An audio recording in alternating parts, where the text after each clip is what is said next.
Welcome to Alima சமையல். வாங்க நம்ம பக்ரீத் ஸ்பெஷல் பிரியாணி செய்யலாம். அதுக்கு தேவையான பொருட்கள் பார்க்கலாம். 3 கிலோ அரிசிக்கு 6 பெரிய வெங்காயங்க நான் உளித்து கட் பண்ணி வச்சுருக்கேன். 10 தக்காளிங்க, கிலோக்கு 3 தக்காளிங்கிற விதமாக 9-10 தக்காளி பாருங்கள், இந்த மாதிரி எடுத்து வச்சுருக்கேன். 1 எக்ஸ்ட்ரா எடுத்திருக்கேன், ஏன்னா பழம் கொஞ்சம் கெட்டியாக இருக்கிறதுனால. சின்ன வெங்காயம் 300 கிராம் உளித்து வச்சுருக்கோங்க. பூண்டு 300 கிராம், இஞ்சி 150 கிராம். இஞ்சி தோல் சீவி கலையை அறுத்து வச்சுருக்குறோங்க. புதினா ஒரு கட்டு, புதினா அரைக்கட்டு, மல்லி அரைக்கட்டுங்க. எல்லாம் க்ளீன் பண்ணி எடுத்து வச்சுருக்குறோம். அடுத்து மசாலா பொடிகள் பார்த்துடலாம். பாருங்கள், மிளகாய்த்தூள் 3 ஸ்பூன், தயிர் அரை கப்பு, பட்டைத்தூள் 3 ஸ்பூன், பச்சை மிளகா ஒரு 10 எடுத்து வச்சுருக்கிறேன், 3 லெமன். இதெல்லாம் தேவையான பொருட்களுங்க. அடுத்தது எண்ணெய் 1 லிட்டர் எடுத்துருக்குறோம். ஆனால் நம்ம 1 லிட்டர் ஊற்ற மாட்டோங்க, 3/4 லிட்டர் ஊற்றணுங்க. இல்லை அது கம்மியாக ஊற்றினாலும் ஊற்றிக்கோங்க. நான் ஒரு 3/4 லிட்டர் ஊற்றுவேன். நெய் 200 கிராம் எடுத்து வச்சுருக்கேன். வாங்க நம்ம இப்போ அரிசி எடுத்துக்கலாம். அரிசி எப்படி அளக்குறதுன்னு பார்க்கலாம். படி நிறச்சி நான் 4 படி அரிசி எடுக்கிறேங்க.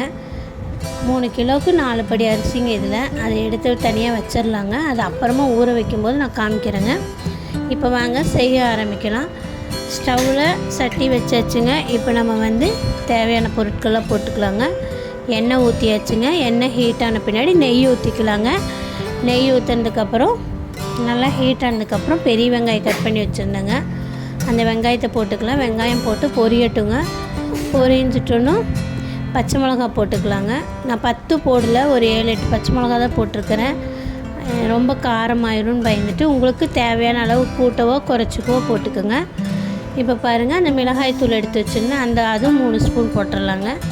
3 ஸ்பூன் மிளகாய்த்தூளை போட்டு நல்லா கலந்து கொடுங்க. அப்போ தான் பிரியாணி கலர் வரும்.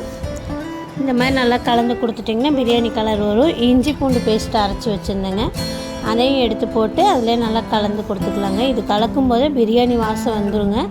சின்ன வெங்காயங்க அரைச்சி வச்சுருந்தது எல்லாம் போட்டு நல்லா மிக்ஸ் பண்ணிக்கலாங்க. எல்லாம் மிக்ஸ் பண்ண பின்னாடி தக்காளி போட்டுக்கலாங்க. தக்காளி போட்டு தக்காளி நல்லா வதக்கி விடுங்க. பாருங்கள், இந்த மாதிரி நல்லா வதக்கணுங்க. செலவோடு நல்லா கலக்கணும். அப்போ தான் தக்காளி வணங்கும், நல்லா இருக்குங்க, பச்சை ஸ்மெல்லே இல்லாமல். இப்போ பாதி மல்லி பாதி புதினா போட்டுக்கலாங்க. போட்டு நல்லா கலந்து கொடுத்துக்கலாங்க. இப்போ இந்த மாதிரி போட்டால் ஸ்மெல்லு நல்லா இருக்குங்க, மணமாக இருக்கும். இது கூட பட்டை ஏலக்காய் தூள் பண்ணி வச்சுருக்கோம்னா அதுவும் போட்டுக்கலாங்க. 3 ஸ்பூன், அது 3 ஸ்பூன் போட்டுங்க. கிலோவுக்கு 1 ஸ்பூனுங்கிற விதமாக 3 ஸ்பூன் போட்டிருக்கிறேங்க. போட்டுட்டு எல்லாம் ஒன்றா நல்லா கலந்து கொடுங்க. நல்லா கலந்து கொடுத்துட்டு பாருங்கள், இந்த மாதிரி நல்லா கலக்கணும். இப்போ கலக்கிறது எங்கள் பொண்ணுங்க. எல்லாம் நல்லா கலக்கி கொடுத்துருங்க. கலக்கி கொடுத்துட்டு கறி நான் 2 விசில் விட்டு குக்கரில் கொஞ்சம் அதில் இஞ்சி பூண்டு பேஸ்ட்டு 1 ஸ்பூன் மிளகாத்தூள் போட்டு கல்லுப்பு போட்டு வேக வச்சுருந்தேங்க. அந்த கறி எடுத்து 3 கிலோ அரிசிக்கு 2 கிலோ கறி வேக வச்சுருந்தேங்க. அந்த கறி எடுத்து செலவு கூட கொட்டிட்டேங்க. அது வணங்கறதுக்குள்ளே இப்போ நம்ம அரிசி ஊற வச்சிடலாம். அதை அரிசி ஊற வைக்கிறதுனால எங்கள் பாப்பா கிண்டிகிட்டு இருந்துச்சுங்க. அரிசி ஊறும்போது தயிர் ஊற்றிட்ட பாருங்கள்.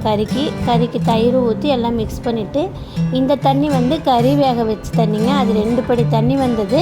அதை நான் இப்போ செலவு வணங்கும்போது வணங்கிடுச்சு. இப்போ அதில் அந்த தண்ணி ஊற்றி நல்லா கொதிக்க விடுறேங்க. நல்லா கொதிச்சிட்டோன்னு நம்ம இன்னும் ஒரு 4 பங்கு வச்சுருந்தேங்க. அந்த தண்ணியை எடுத்து இதில் ஊற்றிட்டேங்க. அந்த 1 படி அரிசிக்கு 1.5 பங்கு தண்ணிங்க. அந்த மாதிரி 4 படி அரிசிக்கு 6 படி தண்ணிங்க. 2 நான் கறி வேக வச்ச தண்ணியே இருந்தது, 4 சாதா தண்ணி எடுத்து வச்சுருந்தேங்க.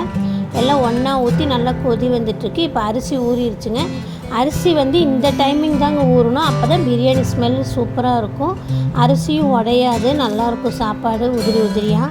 நம்ம ரொம்ப நேரம் ஊற வச்சோம்னா அரிசி மாவு மாதிரி ஆயிருங்க, டேஸ்ட்டு கிடைக்காது.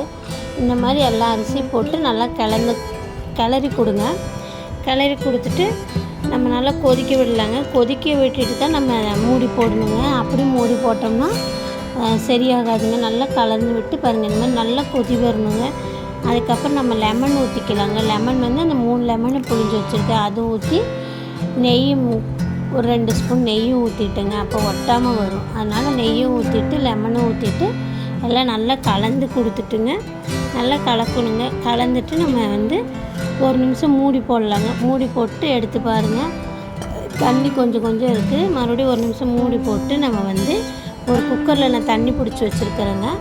அது இந்த மாதிரி நீங்கள் எந்த வெயிட்டான பாத்திரமோ இல்லை வேறு பாத்திரத்தில் தண்ணி வச்சு தம்மு விட்டுருக்குங்க.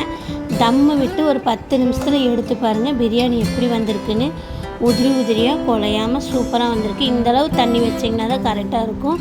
கூட்டவோ குறைக்கவோ வேணாம். இந்த மாதிரி வச்சு பாருங்கள், பிரியாணி சூப்பராக வரும். எங்களுக்கு டைம் இல்லாதனால 2 நாளாக வீடியோ போடலைங்க. பக்ரீத் டைமுங்கிறதுனால நாங்கள் ஆடு வாங்கியிருந்தோம். ஆடெல்லாம் பார்க்க வேண்டிய வேலை இருந்தது, அதனால நாங்கள் வீடியோ போட முடியல.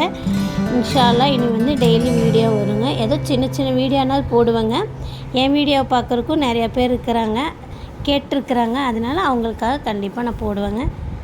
இந்த வீடியோ பிடிச்சிருந்துச்சுன்னா லைக் பண்ணுங்கள், ஷேர் பண்ணுங்கள், சப்ஸ்கிரைப் பண்ணுங்கள்.